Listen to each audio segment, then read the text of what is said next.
Hey guys, today I am joined by a man who needs no introduction. It is Hell Hades himself, and we're going to go over a number of different topics today, mainly focusing on the future of Watcher of Realms, and I thought Hell Hades was the perfect person for this conversation. So, thank you very much for joining me, mate. Hey, no, thanks for having me on. Can't wait for this. It's going to be good fun.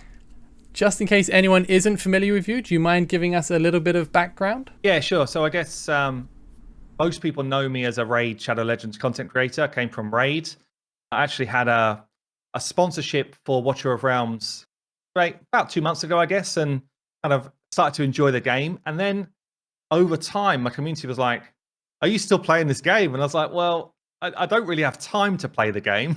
But I kind of picked it up again, and I was like, you know what? I just need to make time because I'm really enjoying it. And yeah, to the point where I've now made my own Watcher of Realms channel and all that type of stuff. So yeah, it's been a bit of a crazy road really. But I guess for me, I've been a content creator for about 4 years. So yeah, coming into this space is good fun.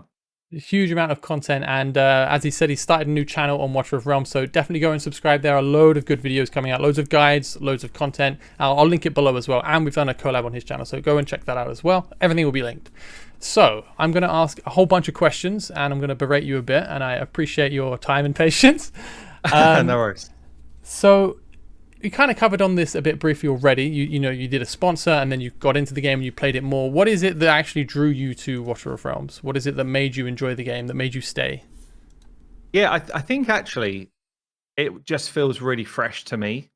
So firstly, we haven't really had many games in this space, in this kind of genre, where the visuals actually live up to what I've come from, which is Raid. And I think Watcher of Realms actually does a brilliant job of this. Like visually, it's a really impactful game. I also just like tower defense games. So in my past, I guess I've come from playing games like Bloons Tower Defense, from Kingdom Rush, that type of stuff. So I've kind of played those as just kind of like sideline hobby stuff. But this game just feels like it's got a nice mixture of the two things which I really like. So the kind of like hero collector, ability to min-max team comps, actually need to choose which heroes you're bringing to a fight, but then also this kind of like new approach to it in terms of a tower defense. Yeah, that makes sense. I think that's pretty much what drew me into it as well, honestly. I'd played some stuff in the past. I liked the idea of a hero collector. I liked figuring stuff out like with my unique team and what I've got going. And I think the combination of, as you said, the nice graphics plus it's actually quite fresh is pretty much what captivated me as well. So yeah. One thing I wanted to ask, since you've obviously been doing this a long time, you're aware of all of the big games and you've been, the champion of pretty much the biggest game for a very long time. I'm obviously been playing Watcher of Realms for about a year and we're now 2 or 3 months into the post-release cycle. So I wanted to hear your thoughts on this, not just as a raid player, but you're also developing Fateless, so you're obviously quite heavily into the game design sphere. I'm just curious to hear your thoughts on content and design going forward, what you would like to see. So I guess, first off, what are you looking for in future content in this game? Something you think would be good for the game, good for the players. Is there anything you have in mind? Yeah, so I think, we're kind of going through this actually at Fateless. So Fateless, for those who don't know, we're designing a game. We're designing a game in this sort of genre, in this sort of space. And I've got to say, like, Watcher of Realms really have done a lot really well already, which is just, a big kind of props to them. In fact, a bunch of the stuff where we were kind of like spitballing ideas for Fateless, Watcher of Realms have implemented, or they are going to, which is cool. So one of the things I was really impressed by, or I like the idea of in terms of what I've seen so far, is what they're going to do with the guild tools. And that's something which I feel like any game in this space, if they want to really stand out from anyone who's existed so far, they need a better way of drawing a community together. That's definitely something that we're going to focus on. But yeah, I feel like the guild boss, not seen it in action yet, but it sounds like it could be quite cool in terms of actually still utilizing the same type of game mechanics, but actually bringing guilds together, which I think is really important. Awesome. Yeah, I completely agree. That's one of the main reasons I stayed in the genre, actually, in this kind of hero collector battler games is, I've said it in a bunch of videos, but in some as well, they had this guild war structure, this guild versus guild system. I just really enjoyed it. You come home from work, you chat with your mates, someone's like, oh, I'm going to try this crazy team out, or there's this guy who's insane, can anyone beat him? It adds that kind of level of community that I really, really enjoyed. So I completely agree. I think the communal, the social aspect of Guild War is super important to the health of these games. So the same for me. That's the feature, the content that I'm looking for the most as well. Yeah, I mean, in terms of like a first mobile game for me, I played, maybe not a first one, but I played a lot of Clash of Clans back in the day. And, I carried on playing that game way beyond when I wanted to, really. But because I was in a guild where we had a lot of friends, and I really enjoyed the guild war part of that. It was like there's almost like this unbeatable base that no one can take down. It's like, well, let's try it with a number of different team comps. Let's try and rebuild his base on one of our accounts and kind of like test to see if we can beat it and that type of stuff. So I'm hoping that we see something like that style within this genre, and it feels like Watcher of Realms have got something coming out which feels kind of like that. Yeah, I've played it a bit on the Forerunner server. I struggle to juggle my time between everything, so I feel bad for my guild on Forerunner. Apologies, guys. But I haven't contributed as much as I should have in the Guild Wars, but I have played it, and it is interesting. It's less interactive than I think a lot of people would want. You kind of pick your attacking team, you set your defense, but you don't actually interact in the battle at the moment. The developers, fortunately, in Watcher of Realms, I think one thing I would definitely give them credit for is they do actually listen to feedback, and they do actually seek feedback. So they actually approached me directly twice, strangely. Like basically two different people from the company asked me. But they asked my feedback on the Guild War. So I kind of funneled in what I'd seen in my comments and what I'd seen in the Forerunner chat as well. And I told them to go and ask the Forerunner players who played a bit more than me. But I think they've gotten a lot of feedback that the seasons were too long. They were like 4 weeks. I think they may have changed it to 2 weeks from the recent patch notes we got. Yeah, but I'm not sure if that's certain. But also, I think the main issue at the moment is the interactivity. So hopefully that changes. Hopefully they do make it a little bit more interaction so that you can do something in the battle itself. But we'll have to see when that comes out in a few weeks' time. But I guess this kind of goes into the next thing I wanted to ask you about, which is design decisions. So there's a lot of concepts in games and decisions that need to be made so that the game functions and it has a design identity. Could you define a few things that you like and dislike in Watcher of Realms in terms of their actual design? Oh, yes, good question. So I think I like that even campaign feels like it's something that is a challenge and something I want to do. Like all of the levels have got kind of almost like a unique feel to them, and actually that's largely due to the design of the game. So you have to bring different types of units into certain levels just because of the way the tiles are set up. You have to bring in some content almost like heavy tank and healer setups versus other content where it's pretty much all DPS. So I like the way they've got a good amount of variation. And honestly, I don't feel like I'm playing what I'd call like a campaign, which normally is in this game, it's normally the boring bit, right? It's normally like I don't really want to do it. So I think they've done quite well with that. No, I completely agree. Yeah, it just feels different to me. Like any other game like this I played, it's like I can't wait to get out of the campaign so I can get in and start to fight, some of the real fights, some of the real content. I think one of the things which I think they could improve on in terms of design concept and sort of general feel is I don't really feel like I'm fighting bosses that much. I know there are bosses in maps and content. I think the guild boss is obviously that's like the ultimate. Yeah, we are definitely fighting a boss, and we need a full team to take this down.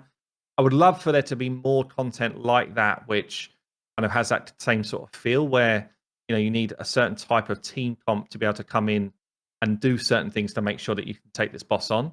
How do you feel about that? Is that something? Point.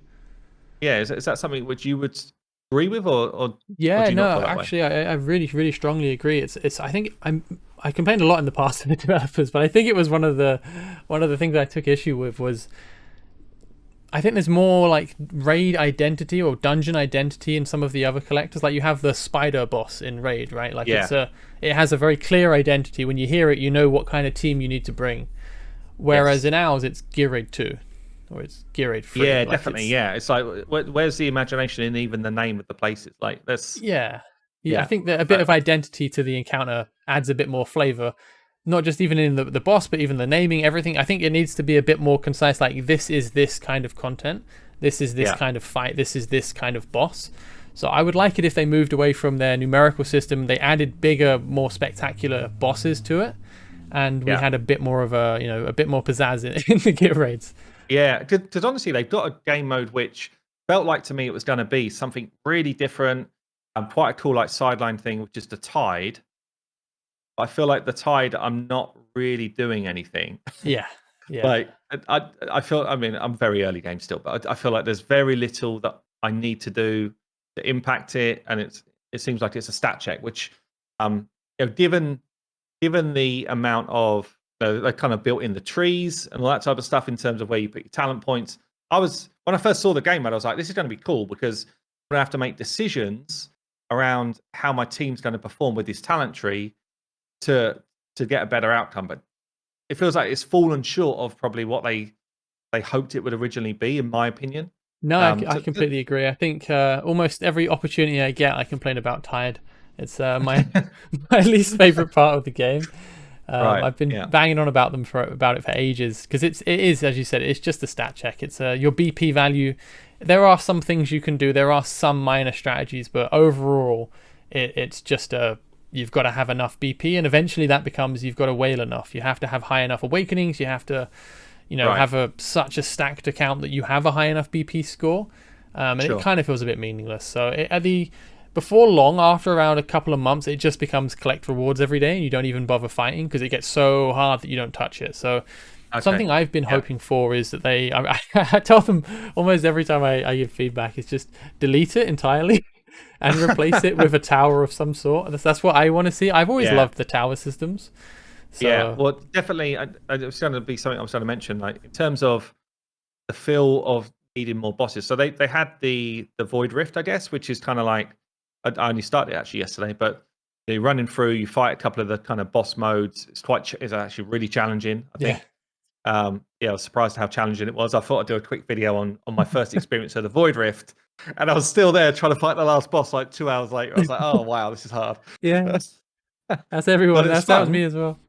Yeah, but it was fun. But yeah, I do feel like a tower with intervals where there's a certain boss encounter kind of spice things up. I also feel like the gear sets at the moment are very pushed towards, this will give you an extra stat boost in attack. This is an extra stat boost in speed, whatever. And I feel like they could do a lot more with that, actually. There is stun mechanics in the game. There is like heal mechanics in the game. We don't really see it like rolling into gear sets, which for me, what I really love about this type of game is, the kind of like almost scratches an itch of my old World of Warcraft days. It's like, I want to min-max. I want to kind of like play around with different comps and different kind of builds. And I don't know that it quite goes far enough for me. Yeah, I feel like I'm talking with myself almost. Exactly the same opinion. I've complained about it in the past because they've actually rehashed gear, I think 3 times since I've been playing. Okay. And they've not tackled this issue. Gear sets just boil down to damage pretty much. Across the board, it's just what gives you the most damage. Okay, that's the best set. There's no flavor or nuance. There's no like, okay, this set is really good for this particular content because it allows me to, break a shield or debuff or cleanse or, do something kind of mechanical to help give you some extra flavor in a fight. So I completely agree. I really hope that's something they move towards and move away from this just X damage bonus, X crit damage or whatever, because ultimately it will just work out better somewhere. So hopefully they do that. Yeah, interesting. Like we're going through a lot of the kind of game design concepts for our first game at Fateless, and one of the kind of pillars that we live by is we want depth in the game, and that's one of the points really. Like if we're going to have gear sets, we want it to be deep enough that people can have to make choices. Like it's not just this is going to be the best one. It's like, well, actually, for different content, you will need to bring different gear sets in to be effective or to be more effective. Yeah, that sounds great. Honestly, I think it's such an important thing, considering like most of your time in a hero collector is getting gear. So let's make the gear a bit more interesting, right? Yeah. Oh yeah, saying all that, like I feel like they've done a good job of it. It's not like I'm kind of like I feel like it's poor. It's just there's obvious things that once you start to kind of dive deeper into a game, it's like I feel like this could be more interesting. This could like push people to kind of and there is a hard balance as well because there's some people that's like already it's like, whoa, this is really complex. There's 12 gear sets. So you kind of have to balance it between, I guess, the average player just being able to pick it up and play it and enjoy it versus, almost like that added element of, well, someone who wants to take it to the next level, there needs to be the next level that exists. Yeah, I think that's a good point. There is obviously these are mobile games at the end of the day, pretty much, even though they do have PC clients. There is a large, somewhat casual audience who aren't going to have to want to pull up spreadsheets every time they do anything. So I think that is a big impact. So we've talked quite a bit about the designs and the genre and stuff. There's one thing I'm quite curious to hear, because obviously you've got a massive amount of experience with Raid and with Clash and a whole bunch of other games and designing Fateless. Are there any pitfalls or like big mistakes that you think are very common or becoming more common to the genre, the hero collector genre or gacha genre, that you think Watcher of Realms should try their best to avoid? That's a good question. I really think they've already avoided some of the biggest ones that I've seen. So a definite one that I see commonly in this sort of genre is people just they release games with too few heroes. Okay, So very quickly someone just collects, the top 4 or 5 heroes, and then really the game becomes quite dull very quickly. So I think they've kind of done a good job of that. The heroes are already different enough. There's a good variety of them. There's a good amount of them. So I think that works. One thing I guess was a question I was going to tie into this, and maybe this is a slightly pessimistic take, but it's something I see a lot, especially as you play these games more and you see more community developing. What do you think of the levels of greed in the genre? Do you think it's getting worse, better? Okay, do you think it's having a, how do you think that ties into things? Yeah, this is a funny one because I see a lot, this is no good for a free to play, or this is great for a free to play. And sometimes I actually don't think people know what they want as well, because sometimes, I played a game called Eternal Evolution. It was a really fun game. But really, like, you just got to the super end game in 3 weeks and then you got bored. And it was like, well, you know what? It was great for 3 weeks and then you move on. Yeah. And so in this game, I think there needs to be an element of longevity, which means you need heroes which are hard to obtain or a low percentage chance to obtain them. And you also need that balance of, it shouldn't be £100 for a pack, and it shouldn't just be this absurd greed, which obviously comes into this genre as well. So, but one thing I will call out is near enough all of these games are very achievable, very playable, free to play. Like they really are.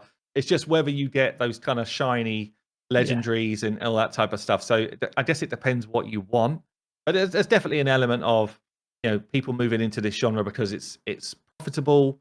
It preys on gambling addictions and all that type of stuff, which is not great. But I do stand by, like, you absolutely can play all of these games free to play. Like you can agree. And enjoy them. Like, I think the only reason why you can't is if you're comparing yourself to the guy sitting in another chair and saying, I don't have what they've got. That's the only thing that you could call out as saying they're not free to play friendly. Yeah, no, I completely agree. It's something I noticed. I was saying this in my Discord chat when Void Rift was coming out, saying a lot of players are going to get crushed by Void Rift.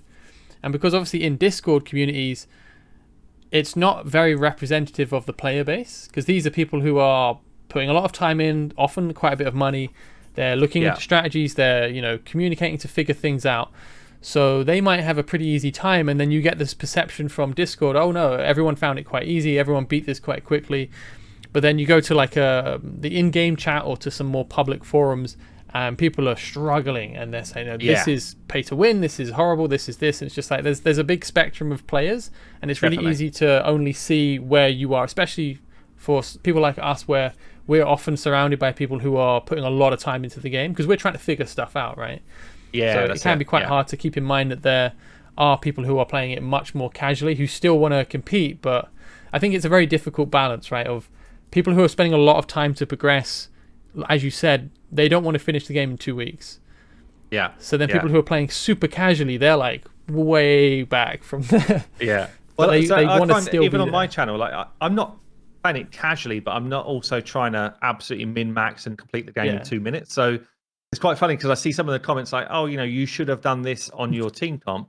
But yeah, no, I know I can improve on what I'm doing, but also I'm just trying to play the game realistically. Like, this is an enjoyable Yeah. It's like so far it's like this is me progressing. This is me just trying to learn some of the heroes I've got, learn some of the kind of learn how to beat some of the content in my own way, rather than I'll go and watch the best guide that exists for this, and then I'll show that guide on my channel. I feel like it's Yeah, I think probably that's better a good point. for viewers, but also like I want to enjoy the game. So yeah, it's a funny one really. And you're right, there's definitely this kind of disparity between people that already got crazy accounts versus people that are kind of coming through the game. Mm. And it's quite it's quite difficult to kind of get around that in this style of game, because that people are at such different levels, and Yeah. everyone just wants to beat something day one. They Yeah. think Yeah. Yeah. that's the great I've thing in gaming nowadays. Oh, I'll just beat it on day one, and then they're like, "Where's the new content?"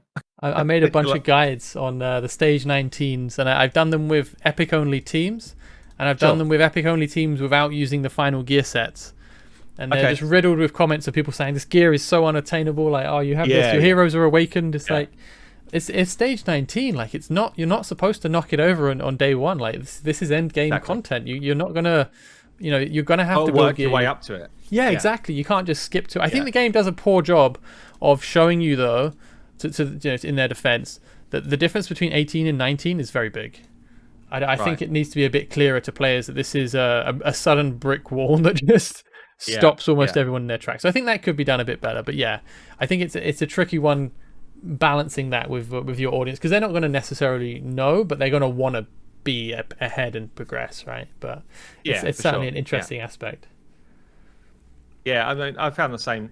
I quite enjoy the kind of like the guild boss progression that I'm going through right now, and I've kind of moved up to Nightmare 3, but only kind of early chests of Nightmare 3. But I can physically see almost like every 2 days that I jump another level, and I jump another, I get another 6-star, or I re-gear some people, and I can feel like my account progress, which is a nice feeling. But again, I'm only 20 odd days in, and I'm now pushing towards Nightmare 3. So I'm only one, or I'm still far from doing that in its entirety, but I can one Nightmare 2. If I think back to Raid, when I first started playing Raid, it was really, really hard to get to that sort of level. And as I say, like I think people want to get to the end game really quick in these type of games nowadays, and I don't necessarily think that's the right thing. I don't think that's necessarily what equals fun, but I guess everyone's got their own view of things. I agree, and I think your point earlier regarding campaign is a good tie-in for this. I think once the progression is enjoyable, people don't mind it as much. So I think in a lot of these collectors, campaign is like a chore. It's like a to-do list. I need to get through campaign so I can farm heroes and do whatever else.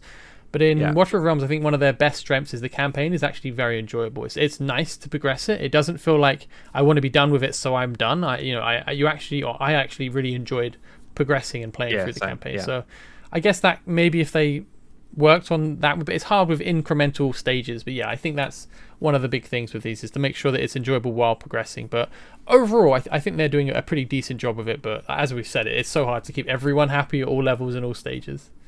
Yeah. Is there, on the Forerunner server, are there any other like new big boss designs that have come through? Or is there anything, or not necessarily the Forerunner, but the test server? Like, is there anything which you're seeing in their plans as a kind of next guild boss or anything like that? I know they have plans. So there is a second guild boss coming, but it is coming sometime early next year, I think. So it's a way off. Yeah. From what I'm aware, there's like very little communication. I do have a chat with the devs scheduled for, I think it's sometime next week, and I'm going to try and peel their ears and get as much info out of them as I can. But I mean, we'll see what they're willing to say. But hopefully it should be sometime soon. But like I say, it's good that they're open to have those sort of conversations, and exactly. at least talk you through what's going on, get your feedback, which is quite rare actually. It's quite unusual. Yeah, I think it's definitely one of their strengths at the moment. I guess we've probably been talking quite a while, so I'll ask one last question and then I'll let you go, since I've stolen quite a lot of your time already. Just on Guild War, since that's the next big feature coming out. Yeah. I've heard a lot of talk about Guild War and all these different games and how it functions. Sometimes people have said it's made or broken certain games. I never actually tried it in Raid. How did it? Was it popular in Raid? Was it well received? It's horrendous in Raid. It's really bad. It's one of the worst things they added in the game. Like, I'm sorry to hear that. That was Guild War completely in news to me. Raid. I did not looked into it. Yeah, it's basically resource dump. So Guild Wars in Raid is like you get points for booking champions, leveling champions, spending energy, spending gems. Like it's a pure resource jump. So there's no competitive element in Raid or Guild Wars, which is just, for me, it's horrendous. It's just, that's the opposite of what a Guild War contest or thing should be. It should literally, fair enough. there's That no does sound skill a bit base to heavy. it. So yeah. Not So ideal. I don't think it broke the game because honestly, it was just a poor implementation. It's just like, okay, on a Tuesday every 2 weeks, that's when I'm going to use all my resources because then we win more resources. So it was just poorly done. But it's I mean, everyone experiments. This feels and hopefully, better. each game kind of worse. leapfrogs from the previous one, right? So they all learn from each other. So exactly. It's interesting to see where they're going with this one, and we should have it pretty soon in the next week or so. So maybe I'll try and grab you again in future, and we can talk about Guild War after it's been out if you're interested then. Yeah, sounds good. Yeah. For now, I'll leave you to enjoy the rest of your day. But thank you so much for joining me, Hell Hades. It's been an absolute pleasure. And as I said, everyone, please do go and subscribe to his channel. He's doing a lot of really good content, and there's a whole lot more to come. And do go and check out the collaboration on his channel. Thank you very much. It's been a pleasure, mate. Thanks for having me on. It's been awesome.